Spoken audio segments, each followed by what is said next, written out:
चिट्ठी ना कोई संदेश, ना जाने वो कौन सा देश जहाँ तुम चले गए। आज भी यकीन करना काफी मुश्किल हो रहा है कि अपने विनम्र स्वभाव गुण से सभी को अपना बना लेने वाले और सभी के चहेते बहुमुखी ओजस्वी प्रतिभा के धनी जुड़वा नगरी के ख्यातनाम पहलवान श्रमिक नेता और हनुमान जयंती शोभा यात्रा समिति के अध्यक्ष मोहन मूलचंद गोखले अब हमारे बीच नहीं है।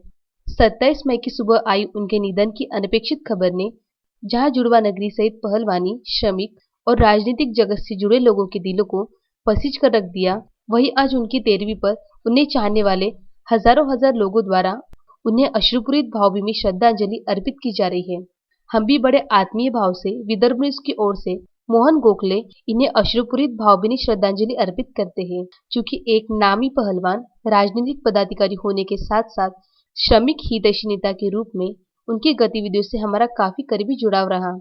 अभी हाल ही में उन्होंने श्री हनुमान जयंती शोभा यात्रा स्थगित और फिनले मिल के दोबारा बंद को लेकर उठाई जाने वाली गतिविधियों की पूरी जानकारी विदर्भ न्यूज को दी थी। हमारे साथ उनका जुड़ाव एक पारिवारिक कर्णधार के रूप में था। उन्होंने अपने पिता स्वर्गीय मूलचंद जी गोखले की तर्ज पर विदर्भ मिल से लेकर फिनले मिल तक श्रमिकों के लिए अपने अध्यक्षीय कार्यकाल में कई कानूनी और गैर कानूनी लड़ाइयां लड़ी और जीती, जिसकी वजह से क्षेत्र के श्रमिकों की समस्याओं का हर समय निराकरण होता रहा।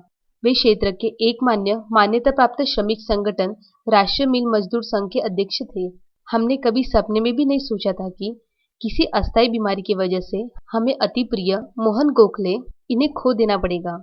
उनके निधन के 12 दिवस पश्चात भी ऐसा कुछ हुआ है, इस बात पर विश्वास नहीं होता। पर एक बात सर्वस्था सत्य मानी जाती है कि नियति के आगे किसी की नहीं चलती और जो वास्तविकता है उसे स्वीकार करना पड़ता है। हालांकि उनके निधन की खबर पर हम यकीन नहीं कर पाए थे और हमारी कलम भी खामोश रही, स्तब्ध रही थी। आज भी व्याकुल और आहत मन से कुछ लिखने पाने की कोशिश कर रहे हैं, मगर आज भी मन और हाथ थरथरा रहे हैं। जिन्हें हम बड़े प्यार और सम्मान के साथ काका कहते थे, सारे जमाने के लिए भी वे इसी उपनाम के सुविख्यात थे। यहाँ तक कि जमाने द्वारा बड़े प्यार से लिए जाते इसी काका उपनाम का प्रयोग उनके पुत्र प्रीतम, गोलू और प्रिया करते थे। वे सामाजिक, धार्मिक और राजनीतिक संगठन के अध्यक्ष, पदाधिकारी और सदस्य रहे। उन्होंने अपना पूरा जीवन एकनिष्ठ होकर बड़ी विनम्रता और सच्चाई के साथ जिया। इस तरह से अचानक उनका हमारे बीच से चले जाना जीवन भर हमें सालता रहेगा।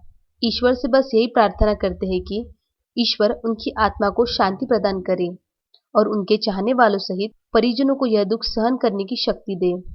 काका जी, आपको इन्हीं कुछ शोकविहल जज्बातों के साथ भावभीनी श्रद्धांजलि। ए दुनिया की मालिक, तेरी कायनात में अनगिनत जीवों का वास है, पर पता नहीं क्यों जो इन लोगों के रहनुमा होते हैं उन्हें तू अपना बना लेता है। जय कुमार घिया के साथ पंकज साबू, विदर्भ न्यूज, अचलपुर।